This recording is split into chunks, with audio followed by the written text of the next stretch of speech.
Do you know which was a leader who supported the Simon Commission when it came to India? Hello everyone. Generally हम लोग जो Simon commission की बात करते हैं, हम लोग को यही लगता है कि most of the Indian leaders opposed it, and it is true. जब साइमन कमीशन इंडिया में आया तो ज़्यादातर लोगों ने ये कह के उसकी आलोचना की, उसका विरोध किया कि even though it is meant for India and its future and it's political discourse, इसके बावजूद एक भी इंडियन को इस सभा में, इस कमीशन में शामिल नहीं किया गया। Right. It was meant to declare the status of India for the next 20 years, but Indians were not included as a representatives. इस बात से नाराज हो के Indians demonstrated a Simon Go Back mission in 1927-28 when this commission came to India.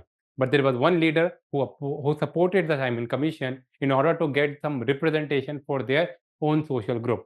इनका नाम था doctor B R Ambedkar. B R Ambedkar चाहते थे कि for the Dalits, the Simon Commission can offer certain suggestions that were provided by Dr. B.R. Ambedkar. But eventually, it didn't succeeded as he planned. Simon commission के विरोध के समय आपको लाला लाजपत राय का दुखद निधन हो जाता है, जिसके बाद उनके बदले में Bhagat Singh, Sukhdev, Rajguru, these people were responsible for different political acts that were considered an act of terrorism by the British government.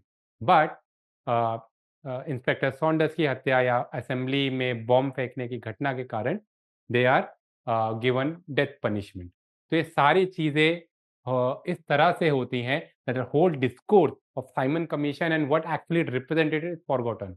बहुत लोगों को शायद ये भी पता नहीं कि साइमन कमीशन आया क्यों था और क्या वो अपने मिशन में सक्सेसफुल रहा भी कि नहीं, right. But Simon commission is largely understood as a precursor to the death of Lala Lajpat Rai and the following the act of Bhagat Singh in killing Dr. Inspector Saunders, right? तो बी आर अम्बेडकर का role जो है इसमें बहुत लोग जो है समझ नहीं पाते हैं, बिकॉज हिज रोल वो remain in margins, because larger discourse remain that of Lal Lajpat Rai and Bhagat Singh. Thank you very much.